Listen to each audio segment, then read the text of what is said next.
Buen día, mi nombre es Ana Patricia Odor Cruz y en este video explicaré la práctica sobre un decodificador en VHDL. Como breve contexto de la práctica, pues ahora se aplicarán los conocimientos de diseño digital y programación en VHDL para implementar un proyecto realizado con anterioridad, el cual consistió en una simulación de la representación de caracteres que formasen el nombre completo de nuestro padre o madre dentro de un display de segmentos. Pero ahora esta práctica se hará mediante programación en VHDL mediante una Tank Nano 9K y un FPGA. Para esta práctica es necesario aclarar ciertos conceptos que servirán como base para poder entender los siguientes pasos que se realizaron. Principalmente uno de ellos, y que es donde se parte pues este proyecto, es que la programación se basa en dos lenguajes, que es el nivel alto y el nivel bajo. En el nivel bajo pues prácticamente se escribe casi todo en binario y es donde se limita la estructura física de lo que se quiera programar. Y pues esto se relaciona más a lo que hemos visto en unidades anteriores, donde hemos trabajado con formatos numéricos, especialmente el binario. Y es aquí donde entra que la FPGA utiliza dos lenguajes, que es VHDL y Verilog. Partiendo del primero, que es VHDL, pues principalmente VHDL no se llama así, se llama BSHIC-HDL, que significa todo esto de aquí, o sea, su abreviación en inglés, pero simplemente se resume a esto de aquí. Y por el otro lado, Verilog es la estandarización de la IEEE. Algo curioso aquí es que pues entra una discrepancia, puesto que tanto VHDL como Verilog no son considerados lenguajes de programación, y esto pues se debe a razones lógicas, ya que los lenguajes de programación tanto de alto como de bajo nivel son los que le dicen al hardware qué hacer, mientras que VHDL y Verilog pues simplemente permiten que nosotros mismos podamos diseñar el circuito del hardware que necesitamos. Es decir, prácticamente le decimos al FPGA cómo debe conectarse de manera interna, y por eso VHDL y Verilog se pueden definir como lenguajes descriptivos de hardware y se conocen como HDL por sus siglas en inglés. Partiendo del contexto anterior, ahora sí se puede pasar al desarrollo de la práctica. Principalmente para esta práctica se necesitaron los siguientes materiales: una Tank Nano 9K, que es la plaquita de desarrollo que se basa en el chip FPGA, una tarjeta DASD-SP FPGA 1, que es la que diseñó el profe Benny. Esta pues prácticamente será la base para la FPGA o la Tank para poder extender sus capacidades de la tarjeta natural. Y pues cuenta principalmente con entradas digitales, que son los switch que vemos aquí arribita, salidas digitales a LEDs, display de segmentos, esto pues tiene en 4 dígitos, puertos de expansión y demás conectores. También se utilizó el software Gowin IDE, esto para poder programar a la Tank. Y finalmente la tabla de verdad de la primera práctica que se hizo en la simulación, pero ahora modificada. Iniciando la metodología de la práctica, pues principalmente creo necesario explicar cómo es que se crea un nuevo proyecto dentro del software de Gowin, porque fue algo que me costó aprenderme. Y bueno, principalmente ya que estamos aquí, abrimos el software y vamos a abrir aquí le damos en Project, FPGA Design Project, ok. Le ponemos un nombre al proyecto, seleccionamos donde se puede guardar, le damos siguiente. Aquí donde fue lo que me costó trabajo, pues de cierta forma aprenderme, pues principalmente en Series le vamos a dar en la segunda que termina en R.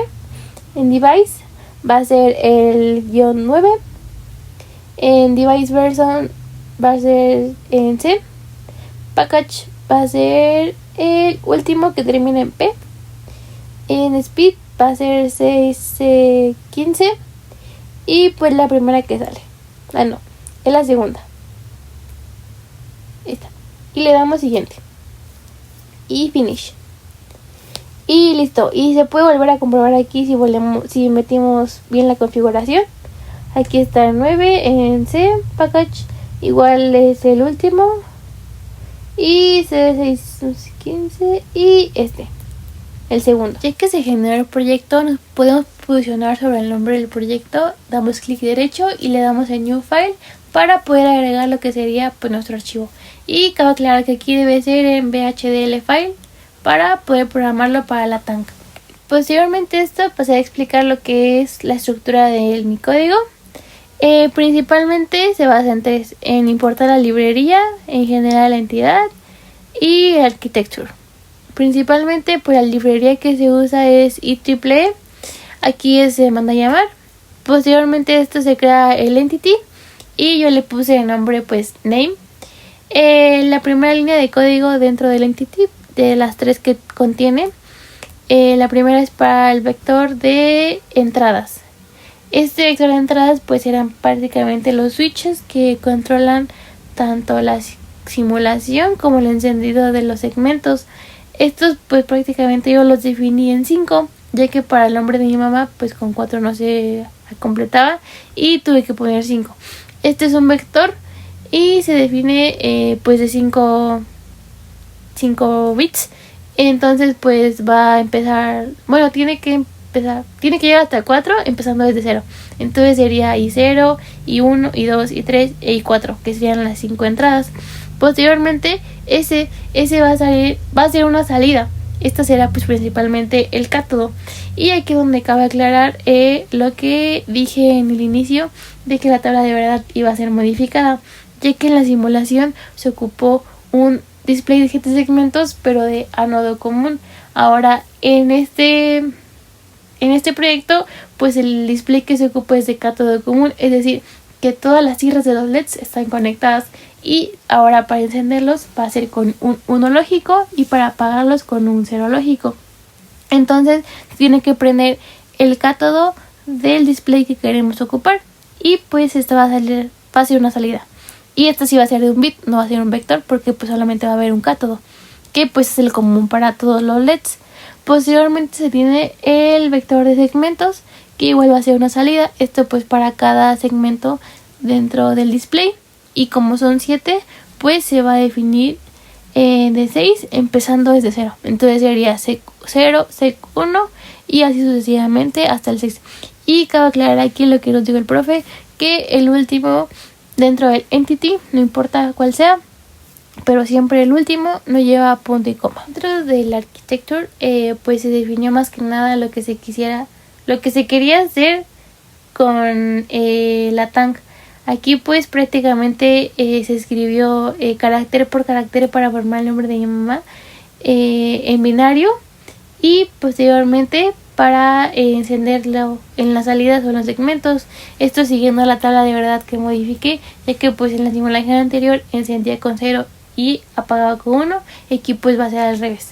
Posterior a ello sinteticé el código y vemos que no tiene ningún error. Después definí los pines para tanto las salidas como las entradas, quedando de la siguiente manera. Yo no ocupé los primeros pines de los switch, ya que el pin 2 del switch no servía, entonces ocupé los últimos 5, y quedando así. Y finalmente di place and root, cargué el programa a la tank y quedó de la siguiente manera. En 0 binario se muestra el carácter P, en 1 binario el carácter A, en 2 el carácter T, en 3 el carácter R, 4 el carácter I, 5 el carácter C, 6 el carácter I nuevamente, 7 el carácter A, 8 espacio, o sea todos apagados, 9 el carácter C, 10 el carácter R, 11 el carácter U, 12 el carácter Z, 13 es espacio, todos apagados, 14 es el carácter P, 15 es el carácter U, 16 es el carácter N, 17 es el carácter Z y 18 es el carácter O. Y finalmente así quedaría la simulación terminada en la tank. Y como conclusión de la práctica realizada, pues podemos ver que este lenguaje descriptivo pues funcionó de una manera precisa y correcta al poder encender todos los caracteres que conformaban el nombre de una manera correcta, y así pues evitar un poco de los problemas que se tuvo con la simulación, ya que pues al ser tantos cables en cierto momento se llega a perderme, y aquí pues fue una manera más sencilla de hacer el mismo resultado pero de una manera un poco más sintetizada y más práctica.